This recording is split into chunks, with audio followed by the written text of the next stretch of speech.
Hi, my name is Rachel Pankratz, and you are watching my book critique presentation on the Reading Comprehension Blueprint, Helping Students Make Meaning from Text by Nancy Lewis Hennessy. Ms. Hennessy currently serves as a literary consultant in North Carolina, but she has extensive experience in K-12 education. She has worked with educators both in the general classroom and special education settings, is a national trainer for the LETTERS program, has held various positions for the International Dyslexia Association, and, among many of her writing works, has co-authored Chapter 15 of one of our program's textbooks, Multisensory Teaching of Basic Language Skills.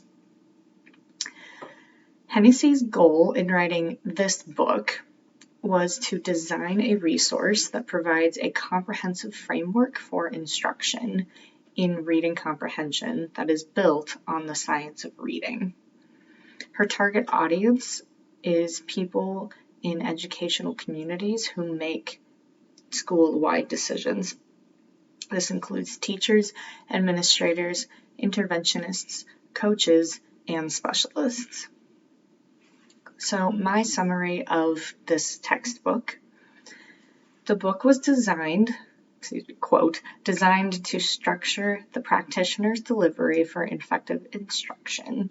That's taken from Roman numeral page 17, by covering background knowledge on skilled reading and comprehension, answering common questions about each of those components, and addressing issues that practitioners will face when planning and implementing instruction.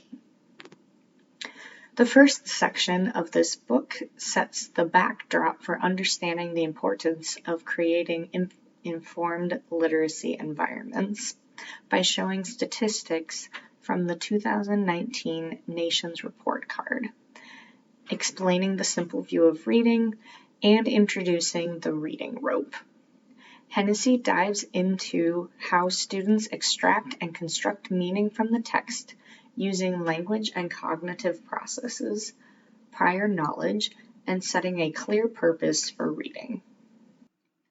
The second section of the book, the blueprint, is broken down into 5 components: vocabulary, syntax and sentence structure, text structure, background knowledge, and levels of understanding. Each section includes connections to the classroom, activities practitioners can implement immediately in their practice, recommendations for adapting to individual student needs. Practitioners can assess student skills of that particular component, and references to research from that chapter.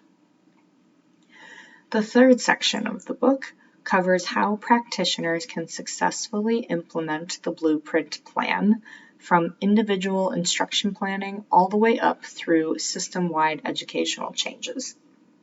Hennessy is an advocate for building educator expertise as a catalyst for these changes to be implemented well. So my main takeaways from this book and how I plan to implement them with my students. First of all, I really liked Hennessy fleshing out explicitly prior knowledge versus background knowledge. I didn't know that there was a difference before, and according to her, not many other educators know that either. In Chapter 7, she wrote, "Although the terms prior knowledge and background knowledge are often used interchangeably, they do differ in subtle ways. Prior knowledge has been defined broadly within education as the knowledge, skills, or abilities the student brings to the learning process. Background knowledge differs from prior knowledge in that it is specific to the situations, problems, and concepts presented in target texts used in an academic setting." So my plan in implementing this with my students, is actually explicitly telling them this difference so that they know that there's a difference between prior knowledge and background knowledge. I think it's important that they know so that when we are doing activities that work on building up and targeting their background knowledge, they can identify the purpose of these activities on their own. I think in elementary school, we tend to underestimate the students and not always tell them why we're doing what we're doing. But I can see the benefit of telling them this so that they are also on board with motivation for doing these, what they could consider busy work activities. But it's like, no, if you see what I'm trying to get out of this, then I think that will help buy motivation from the students. And I think this is particularly important for older children, older elementary children. My second takeaway from the book was in the chapter on vocabulary instruction. I really liked the activity she suggested with the word meaning maps.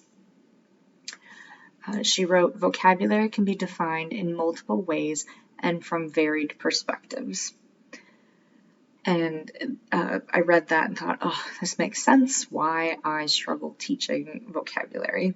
One of the reasons why I struggle teaching vocabulary is because it isn't as clear-cut, straightforward as some other aspects of literacy.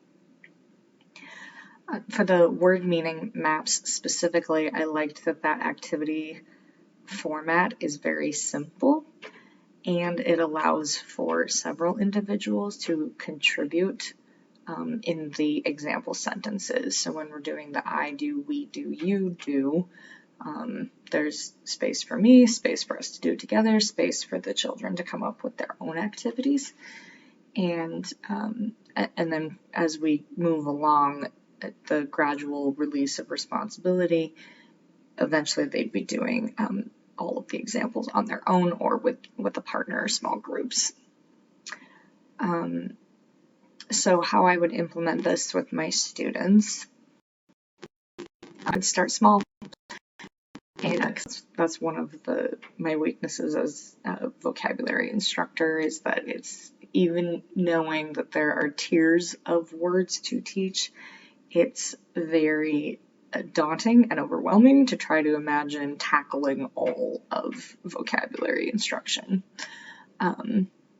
So starting with these word meaning maps and starting very simple and small with maybe one map a week. Just start with one a week and then help build my own comfort with the procedure, the routine, as well as the students' comfort with it. And then as we gain momentum in the routine and get familiar with it, then we can add more as we go. My third takeaway from this book was her explicit definitions on phrases and clauses in chapter 5. It was very helpful. I remember from my own elementary years hearing about phrases and clauses and knowing that there is a difference between the two. But to be honest, I never really understood it. I also know from my graduate studies that phrase work is very important in helping boost fluency for students. And now I have explicit definitions to work off of so I can help guide students better in their work.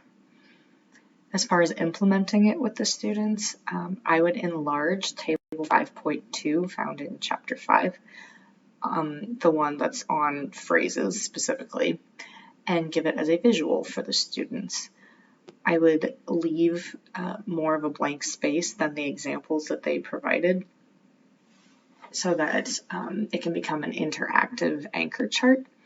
And in our lessons on phrases and not clauses, because that one is a phrases table, but in our lesson on phrases, we can add to it, but then keeping it up as an anchor chart so that in other work that we're doing with different texts, we can refer back to it and continue to add examples of noun phrases or adverbial phrases, prepositional phrases, whatever we come across that the students notice in their work. I would recommend this book to educators who seek to deepen their understanding of reading comprehension and who desire to find practical suggestions for implementation of reading comprehension in their classroom. Hennessy set out to accomplish just that with this book, and she was successful in her mission.